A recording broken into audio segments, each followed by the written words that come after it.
Here are the home features that scream, I have no taste. I'll hit the first 10 really quick because I think once you hear them, you're gonna be like, of course, those are obvious. But I wanna finish it with the list of ones that surprised me, and I'm curious what you think if you were a little surprised yourself. Number 1 is the word decor and word art. That's the live, laugh, love signs, the pantry on the door, anything that shows you what is behind maybe that cabinet. Number 2 is pot fillers, and this is 50-50 right down the middle. Half the people say they love it, half the people say that it doesn't make any sense. You have to take the pot, carry it over to the sink. Why even have a pot filler? The next one is TV over the fireplace, super common debate. People are suggesting that you have a different focal point. So you have one wall that has fireplace and the other one has the TV. Number 4 is gray everything. They call it millennial gray. I'm offended. It's the gray walls, the gray floor, and then the gray couch. Number 5 is carpet, and I am 1000% on board with this. People don't like carpet in the house. I don't like carpet in the house. I feel like it's kind of gross, especially if you have pets,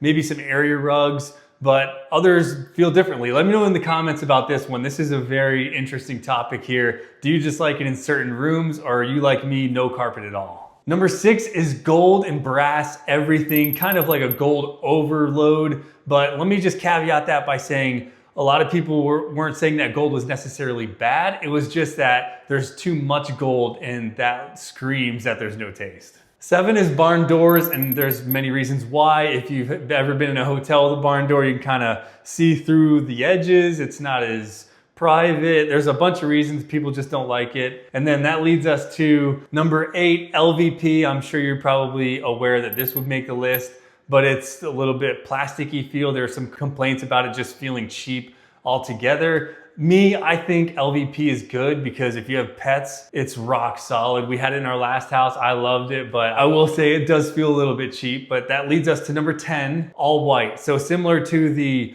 gray everything, there's also a trend of all white. And I feel like those were in the same time frame where if it wasn't gray, it was all white. Again, I'm guilty of this on our last house. We had white everything, white tile and walls and the whole 9 yards. And then number 10 on the list is fake plants. Hey, any live plant that we've had dies. So I say if you're gonna kill them, just go get a fake one. But people said fake plants and fake decor was a no-go. I was surprised to see that. Okay, so that was top 10. Now let's get into the things that I thought were unexpected that made the list. So these were highly mentioned in the over 1,000 plus comments that we got. Accent walls. I was surprised to see accent walls. I think they look amazing, but that definitely made the list. I don't have much detail on why they don't like the accent walls, but I'd be curious if you could throw it in the comments. If you're not a fan of accent walls, why that is, because I think they can be done well. The next is Waterfall Island. I don't see it. I like Waterfall Islands, but there's a bunch of people saying that it just was overly used and it's a little bit of a trendy thing. Sink or cooktop in the island.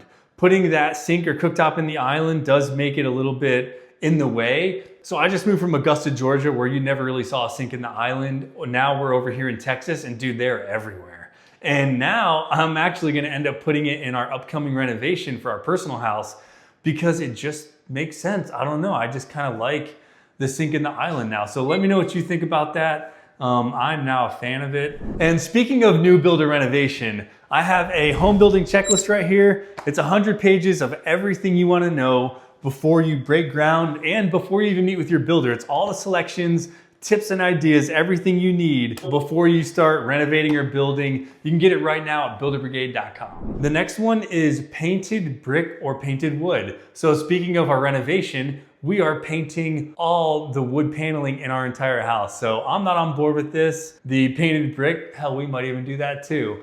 But that definitely made the list. The main complaint being that it loses its natural character. So I can understand that, but it's not gonna stop me at all. Staircase at the front door. So that's like, as soon as you walk in, off to the right, you'll have a staircase that leads up to the second floor. It's pretty common, a lot of the floor plans that I walk here on new constructions. So the complaints are saying that it feels abrupt and it's not as welcoming.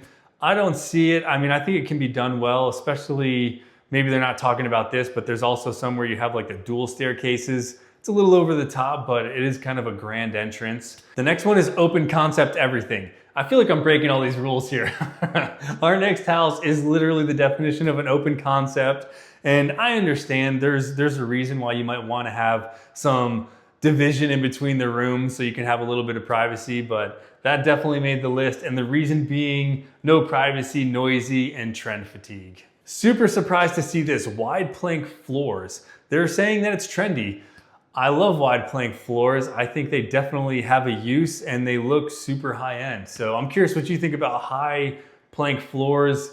Maybe it was a fluke. There was just a select few who are saying that. But dude, the next one is even crazier. Round drywall corners. I mean, I don't know that they necessarily look cheap. They're saying that it's builder grade, cheap looking drywall corners compared to the squared off corners. But yeah, I was just surprised to see that. I think it's more of a personal preference thing. So you're either one or the other, but not necessarily that they look cheap. So that was an interesting one. Okay, this one isn't surprising, but I just had to throw it in there because it's Boob Lights. I'm still seeing new builds, and of course they're pretty builder grade, but they're Boob Lights. So if you're getting a new build right now and you're getting Boob Lights, just know it was actually strategic on my end when we added them to our house, because I just needed lights installed, knowing that I was gonna come in after and put in nicer lights once all the dust settled and we could kind of figure out our budgets. So sometimes there's a reason why some people might do that, but I just thought Boob Lights making the list was pretty funny. Okay, backwards books. This isn't necessarily a home feature, but a design where you're taking books, you're turning them backwards, so when you look from afar, you're not seeing the spine of the book. I like this idea because some book spines are crazy and they just don't really go because there's a bunch of different colors and all that. Where if you turn them around, everything just looks symmetrical. Please let me know what you think. Backwards books, I think that's a great idea. The next one is black faucets. And the reason for black faucets is you get that hard water stain. You'll get like white residue on the black faucets and fixtures. It looks super good when it's newly installed, but probably not good practically over time. I just recently saw this one, concrete lions at the front and fountains.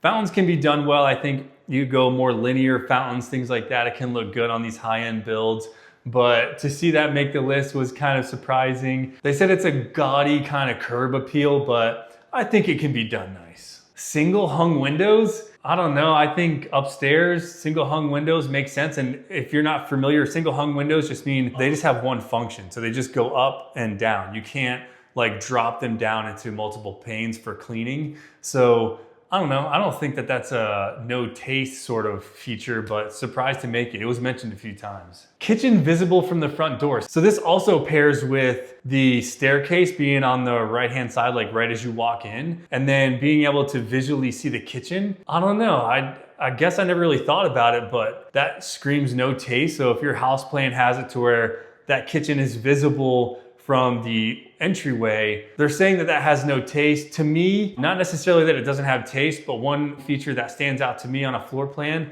is when you're able to see directly into the bedroom from the living area. That's a no-go. I've actually been in quite a few houses where that is the case. So if you have a house plan, look for that. That's a no-go in my opinion, but let me know what your thoughts are. Kitchen visible from the entryway. I don't really know about that one. The last one is halfway walls instead of railing. So that is when you have maybe like an overlook from the second floor looking down. So instead of going with railing, they just go with a half wall, which I can see that because it is a little cheaper to go with just a half wall instead of some nice railing right there. But I don't know if that necessarily screams taste. That never really stood out to me as being an issue. So that's it, that's the list. Let me know your thoughts on these. Do you agree, disagree with some of these? And if you have more, throw those down in the comments and we can add to this list so maybe some people can avoid this on their new build or renovation. And I'm gonna be doing more of these videos where I'm compiling these top 10 lists. So if you want more of these, make sure you're subscribed.